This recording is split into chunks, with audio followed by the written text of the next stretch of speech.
নিজের জীবনে আলফা রুলসের এই 4টা রুল কখনোই মিস করো না। Number 1, control your excitement. Weak মানুষগুলো ছোট ছোট জিনিসগুলোতেও এক্সাইটমেন্ট হয়ে যায়, আর আলফা ম্যান কালম হয়ে থাকে, কারণ যে জিনিসে তুমি নিজের কন্ট্রোল হারিয়ে ফেলবে ওই জিনিসটা তোমাকে কন্ট্রোল করতে লাগবে।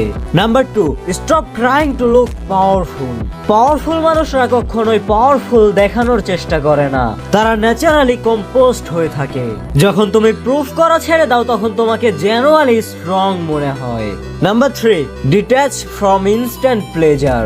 উইক মাইন্ড ডোপামিনের স্লেভ হয়ে থাকে, আর alpha long time power choose করে, আর সব সময় লং টাইম গোল চেস করে। Number 4, never reveal everything.